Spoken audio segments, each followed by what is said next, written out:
Greetings. Welcome once again to Theology 333, the African American religious experience. We're going to look at the development of the black church and the African American religious communities in America this session.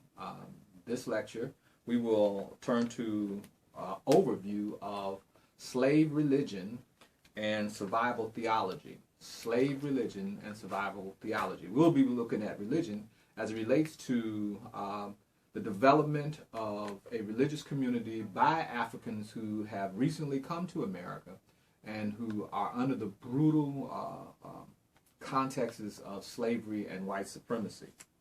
The first slaves that commanded the English language did so out of the context of slavery and the need to survive. Many people are not aware that when we talk about the biblical literacy and literature used by early slaves in America, it was done out of necessity of communication. These slaves evolved a double meaning dialect, if you will, that allowed them to encode survival tactics within the language structure.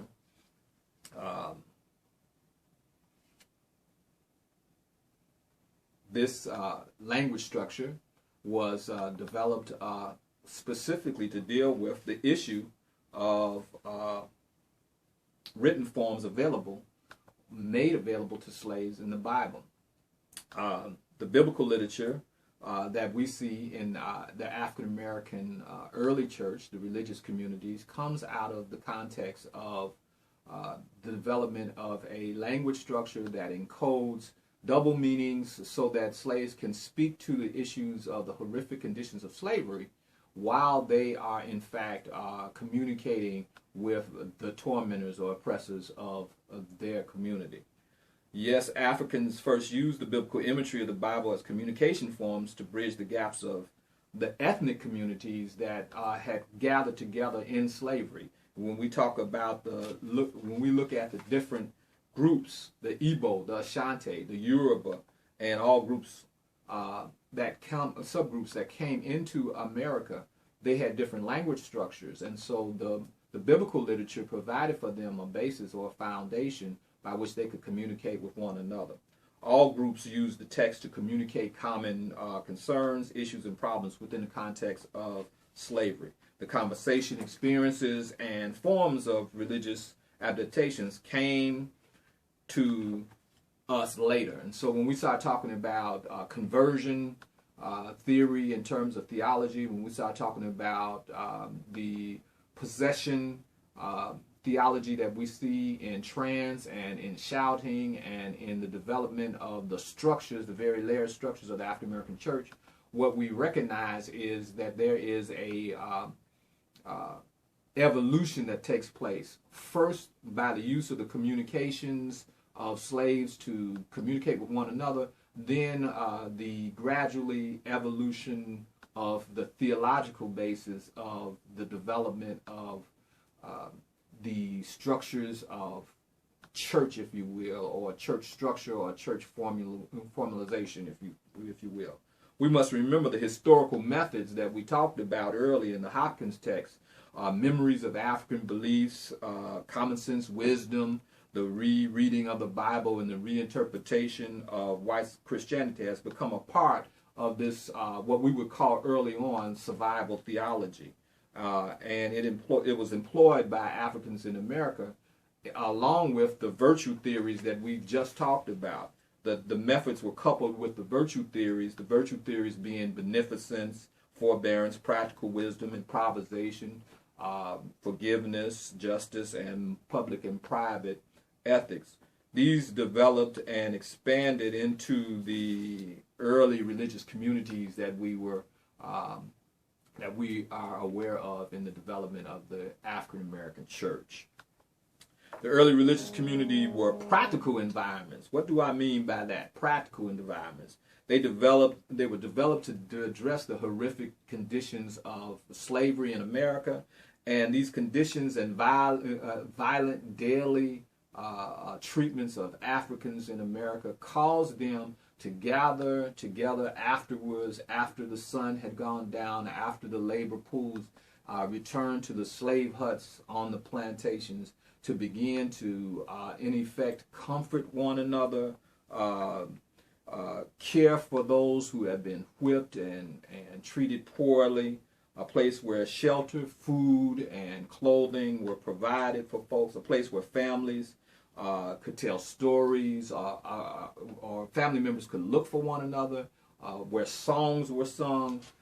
These were are very rough and rugged conditions that were provided, some of the basic survival kinds of patterns of development for the early religious communities of the slave. Example here. When we, for example, early in the development of slavery in America, we see African American women being raped repeatedly, being impregnated in effect to create more breeders kinds of environments for slaves, for the birth of slaves. When we see women being treated in this horrific and terrible kind of way, we also recognize that there was a response that the community, religious community had, this early community had, to the horrific condition of women being treated with this kind of brutality. Women were brought in and counseled. Women were cared for. They were essentially ministered to, and healing was done to their bodies and their souls and their minds. We see this because this was a necessary aspect of this early religious community, to care for those who have been horribly treated in the conditions of early slavery in America. Its goal as a community was to survive and resist and be liberated from this condition. These early slave religious communities formed into what we can call the early church of the Africans in America. This was a survival theology, a theology specifically created to address the context of the brutality and conditions of slavery in America. The song "Trouble Don't Last Always," is a song that comes to mind in the early development of these communities. When we talk about the spirituals, we talk about the early songs that were sung in relationship to the conditions of slavery that we see in early America in these communities.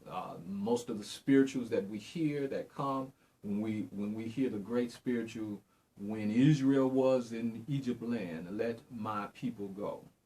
Oppressed so hard they could not stand, let my people go." This is an example of the use of the biblical literature, of spirituals to deal with encouraging and comforting of people who are struggling to survive in America. When slaves needed mending and healing from the tormentors or owners' whip, this was the place that they came. When slaves were trying to find remedy for the pain and suffering and sorrow, or even the physical remedies of problems that we were having with their bodies, their minds, their soul, their spirit, this is the place they went. This is the place where you could go when you wanted to run away from freedom. You would go to this place. This was the secret place, the institution of church that was invisible in the South because of the nature of what slavery brought in the dehumanizing and the devaluing of humanity of Africans in America. The slave quarters were a place that began to gather people, but people would gather even further out into the forest in the middle of the night so that they could begin to address the concerns of problems and issues that they would have in this period of time in the development of the African American early church. When slaves, you came to it as an island in a sea of suffering.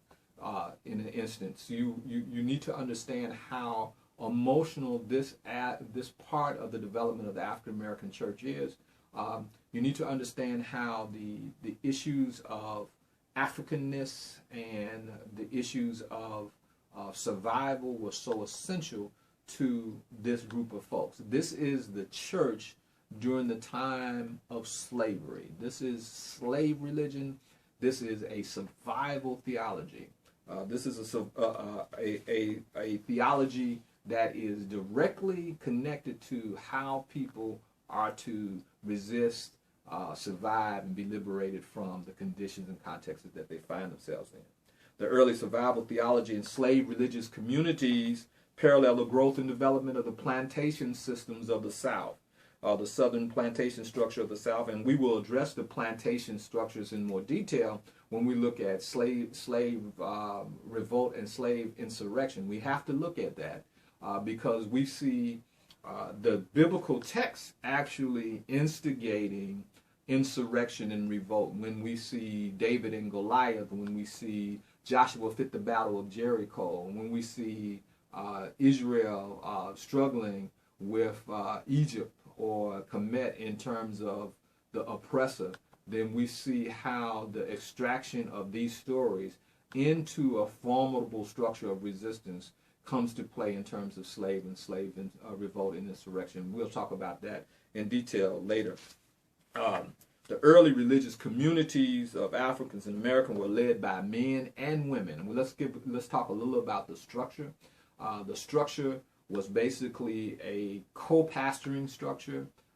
Men and women were seen as equal in relationship to the struggles of slavery, and so that it was both men and women who gave leadership to these pre-church religious communities. Let's call it that. It provided songs and prayers, comfort and healing and sustenance to its members. It was done mostly in secret, and it served everyone. That's the other thing that we want to really take a look at and really understand with some clarity.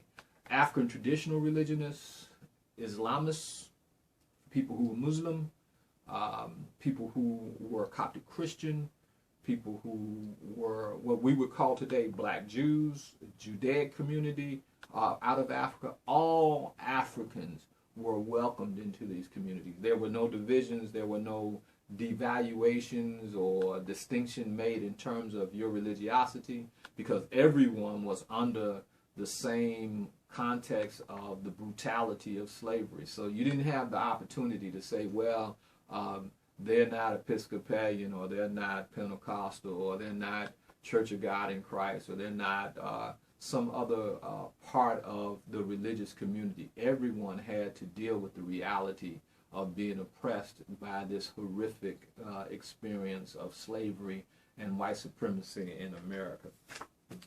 Coptics, everyone was welcome. Its goal was community. This secret religious structure, if you will, was community.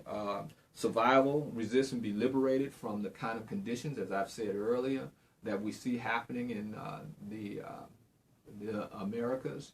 And we see the formation of the first churches that we come to understand and know to be real in America during this particular time. Now, what I want you to also understand is that as we see this develop and evolve into the African American church, and later on, the next lecture, we will talk about the 7 mother denominations that come out of the contexts of the development of these churches. But first, we must look at African American insurrection and revolt in terms of how the conditions of slavery, because Africans were resisting the whole time.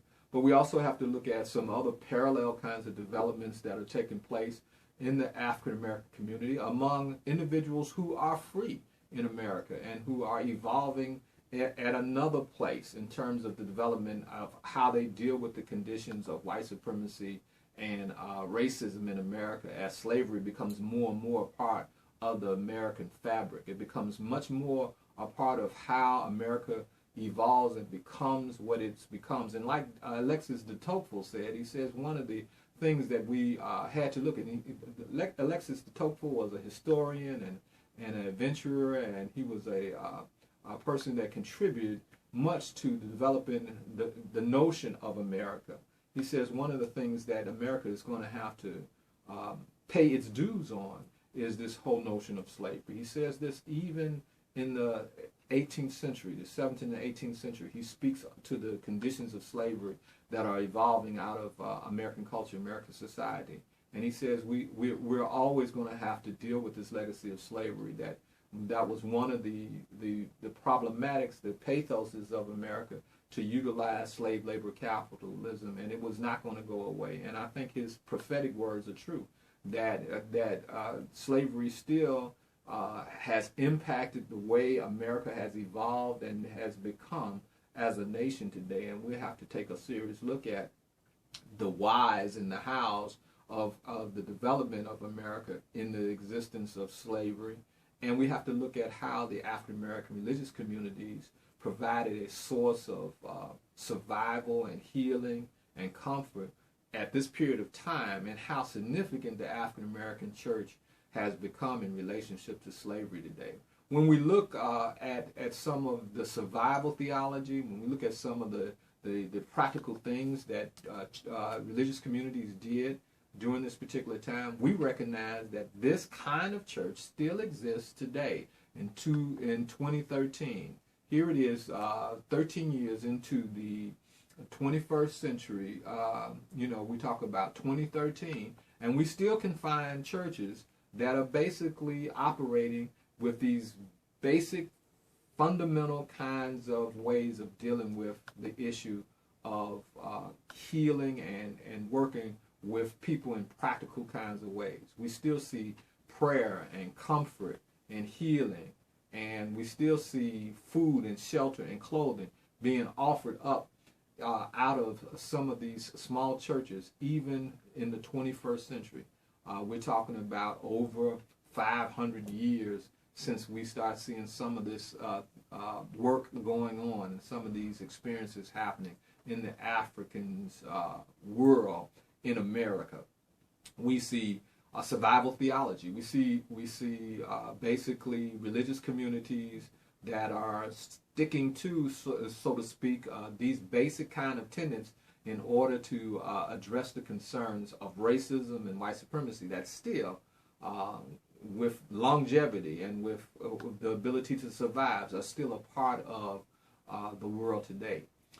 We want to end our discussions today on the note of understanding how clear this particular aspect of the development of the African American church is to and important to the aspiration and the development and evolution of the African American religious experience. As we go further into the development of the structure of church, I want you to pay particular attention to how the plantation system of the South plays a part in developing a certain kind of church in the rural South. When we look at the industrialized North, we'll see another kind of church begin to evolve itself, basically being evolved and developed out of free blacks that come into the nation as well. And we're going to see how this begins to play a part in, later on, the divisions that we see within the African American religious community. We see more of a assimilation structure coming to pass in the North in terms of the free black, and we see more of a resistance structure being formed out of some of the independent congregations of the South. We also will talk about the independent church movement. The independent church movement being primarily led by Baptist congregations or non-denomination congregations that begin to come together, specifically dealing with the issues of how do we free ourselves? How do we find ourselves a way to go back home? We also see the evolution, if you will, of the African American divisions that we begin to see. We start seeing class divisions. We start seeing divisions in terms of three kinds of churches that become a part of the South. We see mainstream, advocacy, and community churches beginning to emerge in terms of the different structures that are taking place. The mainstream church being a church that wants to assimilate, the advocacy church being a church of addressing issues of social justice, and the community church essentially organizing themselves around survival theology and the early religious communities. We will see this emerge as we begin to look more closely at the development of denominationalism and the rise of the structured denominations of the African American religious experience.